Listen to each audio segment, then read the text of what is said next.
안녕하십니까. 오늘은 67세 김명자 씨 사연을 시작으로 이야기를 나눠볼까 합니다. 명자 씨 가정은 결혼 초기만 해도 평범한 가정이었습니다. 하지만 남편의 잦은 가정을 서서히 무너뜨리기 시작했습니다. 처음에는 일이 맞지 않아서라는 말을 믿었어요. 하지만 취직하면 한 달을 못 버티고 그만두기를 반복했어요. 월급날만 되면 회사에서 트러블을 일으키고 결국 퇴사하고 집으로 돌아오는 게 일상이 됐죠.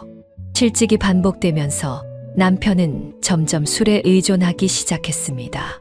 처음에는 저녁에만 마시던 술이 점차 낮부터 시작됐고 결국 아침부터 술을 찾게 됐습니다. 아침부터 소주를 마시더라고요. 말리면 폭력까지. 어린 아들 보는 앞에서 술병을 던지고 가구를 부수고 도망가고 싶었지만 갈 곳이 없었어요. 술에 취한 남편의 행패는 날이 갈수록 심해졌습니다. 이웃들의 신고로 경찰이 드나드는 일도 잦아졌습니다. 아들이 아빠 술주정 소리에 놀라 밤마다 울었어요. 그때마다 이불로 꼭 감싸 안고 괜찮아, 괜찮아 달래주곤 했죠. 2살배기 아들은 아빠가 무서워 이불 밖으로 나오지 못했어요.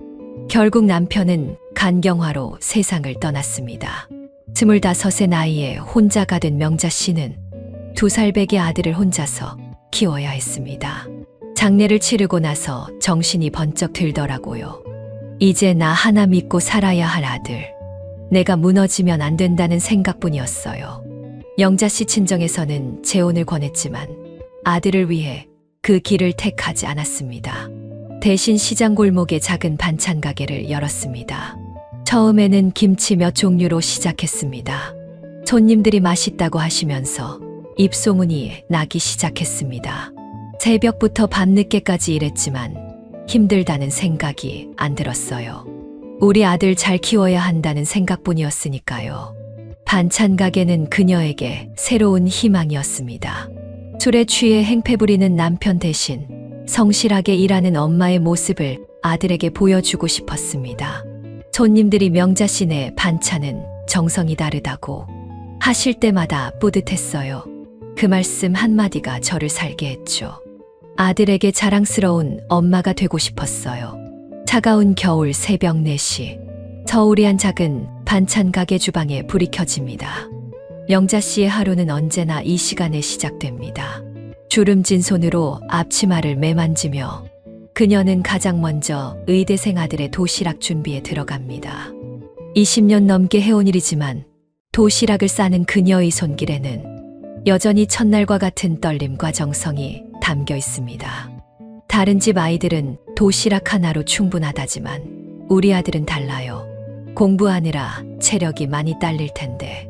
그래서 늘 2개씩 준비했어요. 병원 실습할 때는 3개까지도 쌌죠. 밤늦게까지 공부하는 아들 생각하면 이 정도는 해줘야 할 것 같았습니다. 명자 씨는 새벽부터 저녁까지 쉴 틈 없이 바쁩니다. 하지만 그 어떤 일보다 아들이 도시락이 우선이었습니다. 10가지가 넘는 반찬을 매일 새벽부터 정성껏 준비했고 계절마다 제철 재료로 특별한 메뉴도 만들어 넣었습니다. 허리 디스크로 병원도 다녀야 했지만 명자 씨는 아들 도시락만큼은 포기할 수 없었습니다. 친구들이 요즘은 다 사 먹으니까 그만하라, 너무 무리한다 말려도 들은 척도 안 했습니다. 의사가 되려면 얼마나 힘들겠어요. 그 힘든 길, 엄마가 버팀목이 되어주고 싶었나 봐요. 더 좋은 반찬을 해주고 싶은 마음에 반찬 가게 끝나고 요리학원도 다녔습니다. 월세 내기도 빠듯한 형편이었지만 아들의 영양만큼은 절대 타협하고 싶지 않았습니다. 시장 골목 구석구석을 돌아다니며 신선한 재료를 고르고 밤늦게까지 요리책을 보며 새로운 메뉴를 연구했습니다. 시험 기간이면 특별히 보양식도 준비했어요. 장어는 너무 비싸서 못 사니까 꼼장어라도 구해다 구워줬죠. 아들이 엄마가 해주는 꼼장어가 최고야 하면서 맛있게 먹던 모습이 지금도 생생해요. 그때는 그게 그렇게 행복했어요. 김명자 씨의 하루는 늘 바빴습니다. 새벽에 일어나 도시락을 준비하고 시장에서 반찬 가게를 운영하고 밤에는 다음날 재료를 손질하는 일상이 반복됐습니다. 하지만 그녀에게는 그 모든 순간이 소중했습니다. 의사의 꿈을 향해 달려가는 아들을 위해 할 수 있는 모든 것을 다 하고 싶었기 때문입니다. 가끔 너무 힘들어서 주저앉고 싶을 때도 있었어요. 하지만 공부하느라 지친 얼굴로 들어와서도 엄마 도시락 최고야 하면서 웃어주는 아들을 보면 그런 마음이 싹 사라졌죠. 내 아들이 훌륭한 의사가 되는 게 제 소원이었으니까요. 의사가 된 아들은 큰 대학병원에 취직했고 같은 병원 의사와 결혼했습니다. 결혼식 날 김명자 씨는 평생 가장 행복한 순간이었다고 합니다. 아들이 신랑 턱시도 입고 딱 나타났을 때 얼마나 눈물이 나던지 새벽부터 도시락 싸서 보낸 보람이 있다 싶었죠. 그러나 결혼 후 달라진 아들의 모습은 그녀의 가슴에 깊은 상처를 남겼습니다. 그날도 특별한 반찬을 준비했습니다. 아들이 어릴 적 좋아하던 멸치조림, 장조림, 그리고 새로 배운 비누까지 설렘 가득한 마음으로 아들 집을 찾았습니다. 옛날에는 이렇게 반찬 들고 가면 얼마나 좋아했었는지 엄마 반찬이 최고야 하면서 먹던 모습이 떠올라서 발걸음이 가벼웠어요. 하지만 현관문을 열자마자 들린 며느리의 차가운 목소리가 그녀를 멈춰 세웠습니다. 어머님, 미리 연락도 없이 오시면 곤란해요. 저희도 생활이 있는데 다음부터는 꼭 연락하고 오세요. 30년을 키운 아들은 며느리 뒤에 서서 말 한마디 못했습니다. 어머니의 눈도 제대로 마주치지 못한 채 고개만 숙이고 있었습니다. 그때 우리 아들 표정이 잊히질 않아요. 마치 낯선 사람이라도 된 것처럼 어색하게 서 있더라고요. 내가 낳고 키운 내 새끼가 맞나 싶을 정도로 손에 들고 있던 반찬통이 무겁게 느껴졌습니다. 새벽부터 정성껏 준비한 반찬들이 이제는 부담스러운 짐이 되어버린 것 같았습니다. 새벽마다 도시락 싸주던 내가 이제는 연락까지 하고 만나야 하는 남이 됐나 싶어서 그 자리에서 얼마나 서 있었는지 모르겠어요. 다리가 떨려서 걸음도 못 대겠더라고요. 결국 그날 가져간 반찬은 그대로 들고 돌아왔습니다. 현관 앞에서 건네지도 못한 채 평생 아들을 위해 썼던 그 정성이 하루아침에 부담이 되어버렸다는 게 믿기지 않았습니다. 집으로 돌아오는 길이 그렇게 멀게 느껴진 적이 없었어요. 매일 새벽 도시락 싸면서도 힘들다고 생각 안 했는데 그날은 왜 이렇게 가슴이 아픈지. 그 후로 김명자 씨는 아들 집 근처도 가지 않았습니다. 지하철에서 우연히 아들이 사는 동네 이름이 보여도 고개를 돌렸고 며느리에게 전화가 와도 받지 않았습니다. 전에는 일주일에 한 번은 갔었는데 이제는 명절에도 먼저 연락 못 하겠어요. 손주 얼굴도 카카오톡으로만 봐요. 보고 싶어도 참아요. 그게 더 편할 것 같아서. 시장에서 손주 또래 아이들을 보면 눈시울이 붉어집니다.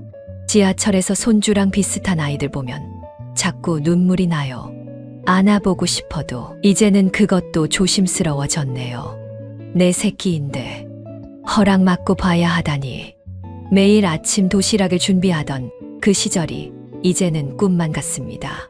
가끔 꿈에서 어린 아들을 만나요. 그때는 내 품에서 떨어질 줄 모르던 아이였는데 엄마 도시락 좋아하던 그 아이가 어디로 갔는지. 세월이 참 빠르네요. 이제 와서 생각해보니 내가 너무 아들한테만 매달렸나 싶기도 해요. 하지만 그때는 정말 그게 최선이었는데 내 새끼니까 그럴 수 있다고 생각했는데 그러던 어느 날 명자 씨는 허리 통증 때문에 오랫동안 하던 반찬 가게를 정리하게 됐습니다. 반찬 가게를 정리하고 처음 며칠 명자 씨는 하루 종일 TV만 보며 시간을 보냈습니다. 아들 생각에 잠 못 이루는 날도 많았죠. 우울증 약까지 먹었어요. 잠도 못 자고 밥도 안 넘어가고 세상이 다 무너진 것 같았죠. 30년 넘게 새벽부터 일어나 바쁘게 살더니 갑자기 할 일이 없으니 더 힘들더라고요. 매일 울다 지쳐 잠들기를 반복하던 어느 날 병원에서 충격적인 소리를 듣게 됩니다. 의사 선생님이 이대로 가다간 큰 병 나겠다고 하시더라고요. 혈압도 높아지고 당뇨 수치도 안 좋아졌대요. 심지어 우울증 때문에 면역력도 많이 떨어졌다고 그제서야 정신이 번쩍 들었어요. 내가 아프면 누구한테 의지하겠어요? 아들한테요. 며느리한테요. 영자 씨는 그날 병원에서 나오면서 처음으로 자신을 돌아보게 됐습니다. 30년 동안 아들 뒷바라지 한다고 내 몸은 하나도 안 챙겼더라고요. 새벽부터 밤까지 서서 일하면서 쉬지도 못했고 제대로 된 운동 한 번 못했어요. 반찬 가게 하면서 음식 맛보느라 짜게 먹는 것도 습관이 됐고 그날부터 명자 씨의 생활은 180도 달라졌습니다. 매일 아침 6시 동네 뒷산을 오르기 시작했습니다. 처음엔 숨이 너무 차서 5분도 못 걸었습니다. 다리는 후들거리고 땀은 비 오듯 하고 그래도 포기하지 않았죠. 하루하루 조금씩. 처음엔 5분, 다음엔 10분, 이제는 1시간도 거뜬해요. 산에서 만난 동네 어르신들과 등산 모임도 만들었습니다. 처음엔 둘이서 시작했지만 지금은 10명이 넘는 새벽 산행 회원이 됐습니다. 같이 운동하는 언니들이 제 자식보다 더 잘 챙겨줘요. 누가 안 오면 전화하고 아프면 죽도 끓여주고 생일이면 깜짝 파티도 해주고 이런 게 진짜 가족이구나 싶더라고요. 돈 받고 하는 게 아닌데도 서로 이렇게 챙겨주니 운동을 시작하면서 식습관도 철저히 바꿨습니다. 반찬 가게 하면서 익숙해진 짜고 기름진 음식 대신 현미밥에 채소 위주로 식단을 바꿨습니다. 예전에는 장사하느라 끼니도 제때 못 챙겼는데 이제는 규칙적으로 먹어요. 아침 산행 다녀와서 먹는 현미밥이 그렇게 맛있을 수가 없어요. 반찬도 싱겁게 해서 먹고 과일도 매일 먹고 특히 식사 시간을 지키는 게 중요하더라고요. 새벽 산행 후엔 근처 공원에서 다 같이 스트레칭도 합니다. 한 회원이 요가 강사 출신이라 전문적인 동작도 배웠죠. 스트레칭 하면서 하늘 보고 새소리 들으면 마음이 절로 맑아져요. 예전엔 아들 생각에 울기만 했는데 이제는 감사하다는 생각이 더 많이 들어요. 6개월 만에 혈압이 정상이 됐고 당뇨 수치도 좋아졌습니다. 체중도 7kg 줄었습니다. 무엇보다 달라진 건 마음가짐이었습니다. 건강해지니까 마음도 달라져요. 아들 생각에 울기만 하던 제가 이제는 제 삶이 더 소중하다는 걸 알게 됐어요. 우울증 약도 끊었고 잠도 잘 자요. 거울 보면 얼굴도 환해졌더라고요. 새벽 산행 멤버들과는 이제 한 달에 한 번 가까운 곳 산행도 다닙니다. 지난달엔 처음으로 설악산도 다녀왔습니다. 산 정상에서 일출 보는데 눈물이 나더라고요. 내가 이런 것도 할 수 있구나. 아들한테 매달리지 않아도 이렇게 행복할 수 있구나. 김명자 씨는 힘주어 말합니다. 자식이 효도를 안 해도 괜찮아요. 건강만 있으면 뭐든 할 수 있어요. 내 건강은 내가 지켜야 해요. 그 누구도 대신해 줄 수 없더라고요. 건강이 진짜 효도입니다. 그렇게 건강을 되찾았지만 한 번씩 통장 잔고를 볼 때마다 가슴이 덜컥했어요. 반찬 가게 정리하고 나니 수입이 끊긴 거죠. 통장 잔고가 줄어들수록 불안감은 커져갔습니다. 아들한테 용돈 받자니 자존심 상하고 그렇다고 평생 모아둔 돈을 까먹자니 앞날이 막막하고 밤마다 식은땀 흘리며 깼어요. 전환점은 우연히 만난 옛 단골 손님에게서 왔습니다. 그 손님이 그러더라고요. 사장님, 반찬 잘 담그시잖아요. 요양원에서 반찬 자문해주면서 일하시면 어떠세요? 그 말 한마디에 인생이 바뀌었어요. 명자 씨는 용기를 내어 근처 요양원과 계약했습니다. 주의회 반찬 메뉴를 짜주고 조리사들을 교육하는 일이었습니다. 처음엔 월 50만 원으로 시작했습니다. 적은 돈이지만 내가 번 돈이라 기뻤죠. 게다가 30년 반찬 가게 경험이 이렇게 값진 줄 몰랐어요. 입소문이 나면서 일이 늘었습니다. 요양원뿐만 아니라 어린이집 급식 자문까지 의뢰가 들어왔습니다. 지금은 월 100만 원 정도 법니다. 기초연금까지 더하면 생활하는데 큰 불편함은 없게 돼서요. 제가 번 돈으로 제 생활하니 이렇게 떳떳할 수가 없어요. 더 큰 변화는 따로 있었습니다. 요양원에서 만난 원장님의 제안으로 소규모 반찬 가게를 다시 시작한 것입니다. 이번엔 욕심 부리지 않고 소소하게 해요.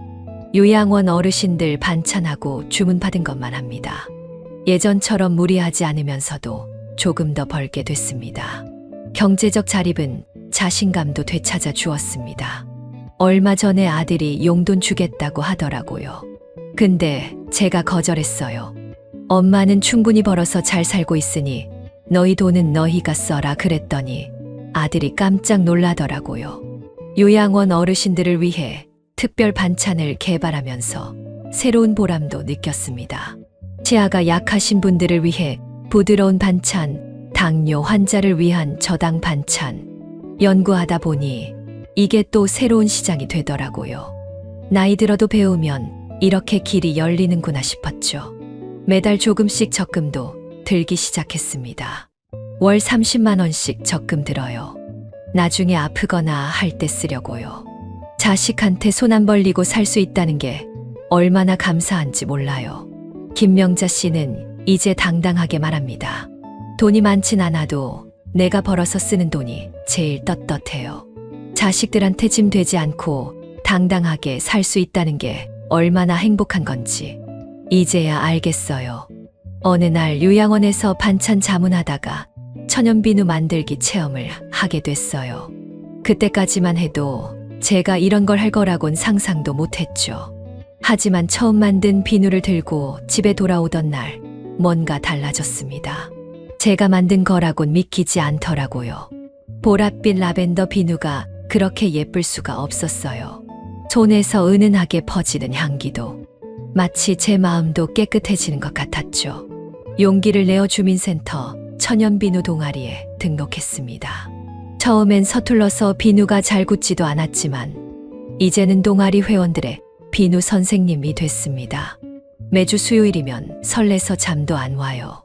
새로운 재료도 연구하고 어떤 모양으로 만들지 구상하고 이런 게 진정한 행복이구나 싶어요. 동네 어르신들께 첫 비누를 선물했을 때의 기억은 특별합니다. 손이 거칠어서 고생이라던 할머니가 일주일 만에 찾아오셨어요. 영자야, 이 비누 덕분에 손이 보들보들해졌다 하시면서요. 그때 느낀 뿌듯함이란 동아리에서 만난 언니들과는 특별한 사이가 됐습니다. 우리끼리 향기로운 사람들이라고 해요. 다들 비슷한 아픔이 있더라고요.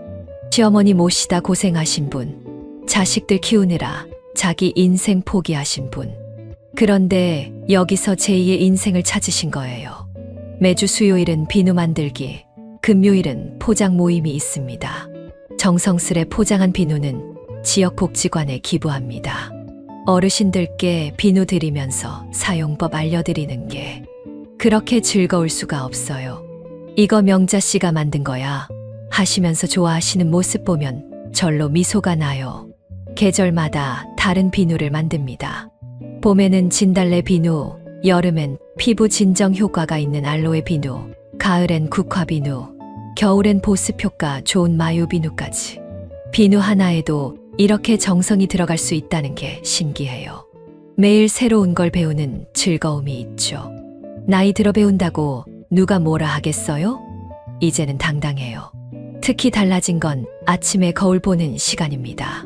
전에는 늘 아들 걱정에 찡그린 얼굴이었는데 요즘은 웃는 주름이 늘었대요. 동아리 언니들이 그러더라고요. 영자야, 너 요즘 손에서 향기가 나는 것처럼 표정에서도 향기가 난다고. 이제 김명자 씨의 하루는 달라졌습니다. 아침에 일어나면 제일 먼저 어제 만든 비누를 확인합니다. 잘 굳었는지, 향은 어떤지, 모양은 예쁘게 나왔는지, 그리고 새로운 레시피를 연구하고 재료를 준비하고 동아리 회원들과 수다를 떨며 하루를 보냅니다. 올해는 특별한 계획도 세웠습니다.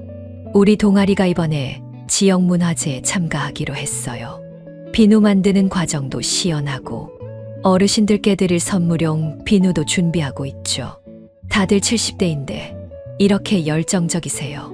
김명자 씨는 이제 자신 있게 말합니다. 취미가 있다는 건 삶의 목적이 생긴다는 거예요. 아침에 일어나면 설레는 마음이 생기고 잠들기 전엔 내일 할 일을 생각하며 미소 짓게 되죠. 비누 만들기가 제게 준 선물은 단순한 취미가 아니에요. 새로운 인생이에요. 지금까지 김명자 씨의 이야기를 들어보았습니다. 30년간의 반찬 가게 생활, 그리고 자식을 위한 헌신적인 삶. 새벽부터 도시락을 준비하고 밤늦게까지 반찬 가게를 운영하던 그녀의 일상이 어느 순간 무너져 내렸습니다.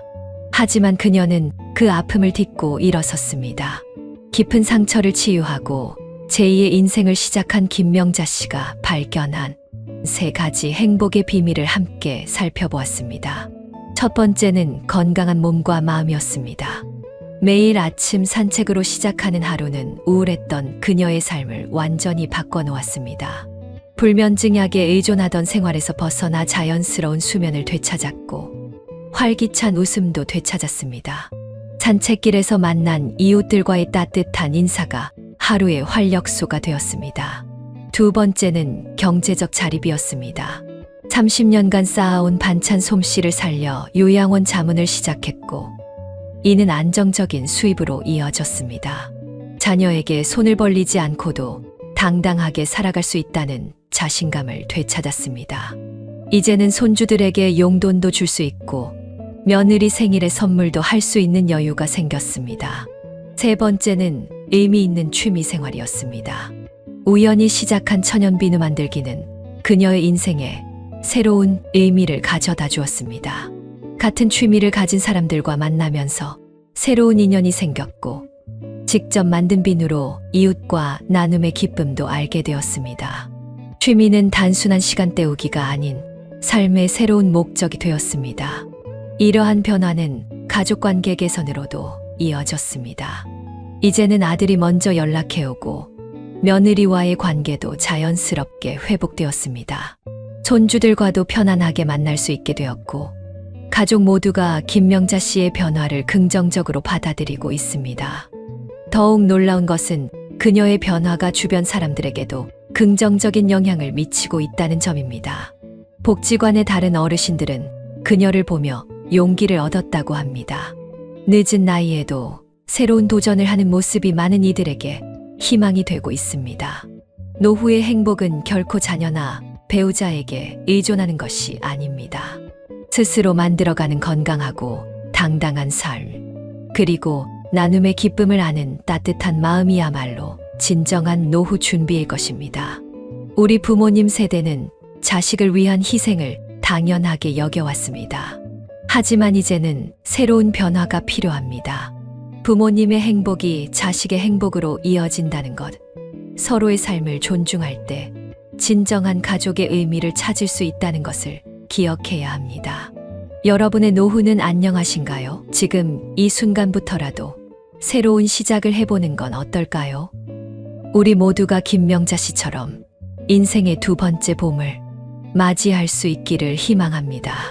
건강한 몸과 마음으로, 당당한 경제력으로, 의미 있는 취미 생활로 여러분의 행복한 노후를 준비하세요. 인생은 결코 늦은 때가 없습니다. 지금 이 순간이 새로운 시작이 될 수 있습니다. 오늘 영상이 여러분께 작은 희망과 용기가 되었길 바랍니다. 다음 영상에서 더 값진 이야기로 찾아뵙겠습니다. 구독과 좋아요, 알림 설정 부탁드립니다. 감사합니다.